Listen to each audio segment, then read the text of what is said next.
Ladies and gentlemen, this is Under Review, the most controversial show in the Major Arena Soccer League. My name is Phil Ivanko. That is the head of officials for the MASL, Ryan Sigich. We show you a whole bunch of controversial plays, and Ryan gives his opinion on these plays. Ryan, we've done this show for 4 years, and we've got a first today. It's the first time I'm going to use the phrase butt check. Just start the show, Phil. Ryan, and I want to start today's show in Tacoma, Baltimore versus the Stars on Sunday night in a pivotal game for both teams. Tie game, and Nick Perera gets shoved into the boards. Now, in my opinion, I've got a blue card here. The boards are super dangerous, and we want to protect players at all costs. This was also ruled a penalty kick. So let's take this part first. Do you agree with the blue card decision? Do you agree with the penalty kick decision? For the most part, I say yes. However, I struggle with this one a little bit, Phil, because yes, Nick is pushed into the boards.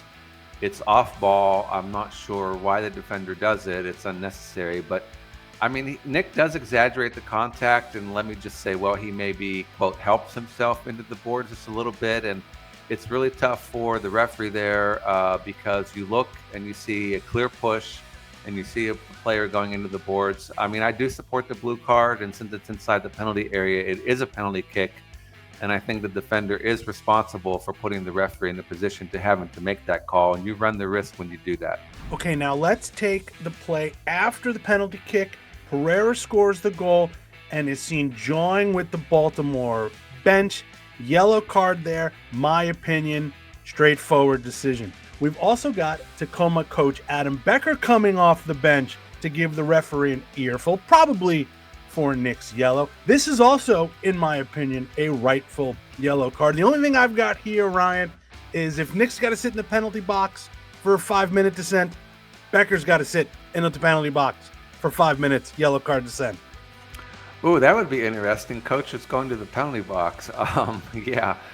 Well, this one's pretty funny to me, actually. I got a kick out of this. But, I mean, as a referee, we can't ignore it because if we do, it can easily escalate the game and cause retaliatory action. So, you know, the referee there, Elvis, does a correct decision here with the yellow card to Perera for unsportsmanlike. That's a point of emphasis also for the coaches coming out onto the field to dissent a call. So the referee there has no options on this, and his hands are tied. It must be a yellow card as well to Becker. Did I just propose a new law heading into next season? Commissioner Tozer.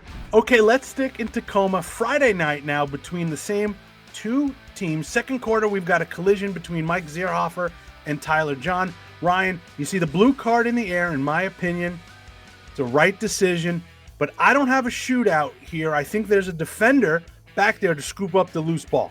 Yeah, I agree. This is a big-time collision. I mean, I think Mike just takes out Tyler John. Contact was deliberate action, it looks like to me. No play on the ball, obviously.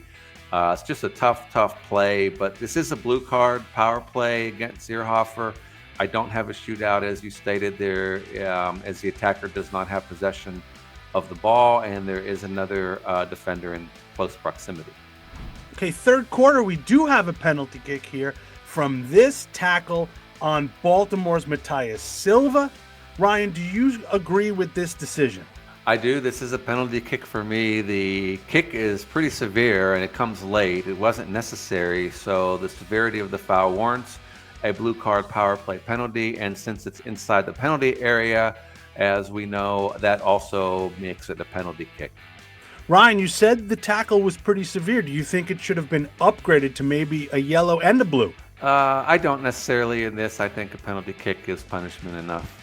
Double jeopardy in indoor. I like it. Okay, one last play from this game. 36 seconds remain. There's a review on this tackle from Chris Toth and Chad Porch, and it appears to me that Chris Toth does catch Chad Porch on the ankle. Referees award a blue card, but no penalty kick on this play. Ryan, what do you have on this call? Yeah, Chris misses the ball. He's a bit late, but it's a low-level contact of force. But I support the blue card. You know, if the contact is a bit high, right above the ankle, the foul occurs outside the penalty area. So this is the free kick from the point of the infraction. Ideally, we probably should have gotten this in live play, but at the end of the day, correct call was made for a blue card 2-minute power play. Empire and Milwaukee now on Monday night. Fourth quarter in a 1-goal game. A review for possible handball on Max Ferdinand inside the penalty area. Ryan, this is just unlucky on Ferdinand. It looks to my eyes, the ball comes off of his head at first and then his arm. That's tough luck, but that's still a handball. Yeah, this is a really strange play here. And like you said, off of Max's head and then to his hand. So the question is handball or no handball. And this is handball for me, as Max's arm is not in a justifiable position and it's extremely high above his head. Then you need to decide if this is a blue card penalty or not. And the handball blocks or stops the shot on goal. So as a referee, you really have no option here other than it's a blue card for that reason. Then it needs to be decided, is this inside or outside of the penalty area? And the video angles here that I see are just not conclusive. If it's inside, then the restart would be a penalty kick.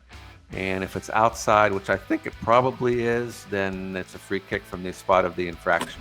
Let's go back in time now for the third quarter. Derek Huffman leaps in the air to try to win the ball and delivers what I can only describe as a butt check on the Empire player.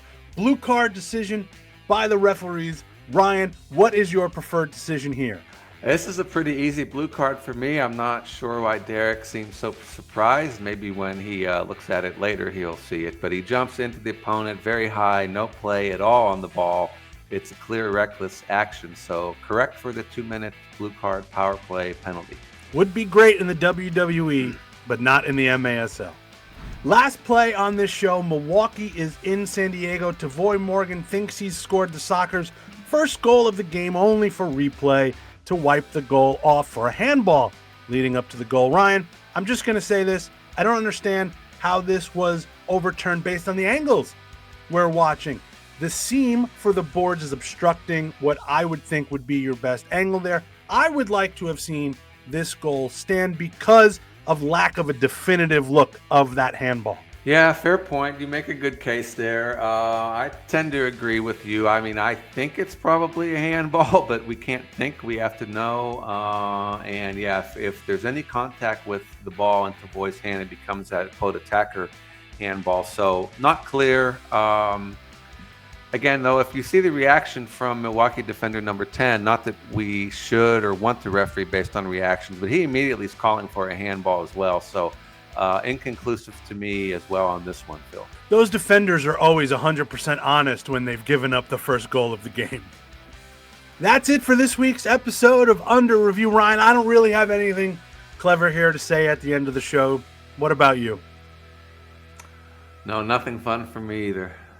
All right. We'll see you next time on the next episode of Under Review.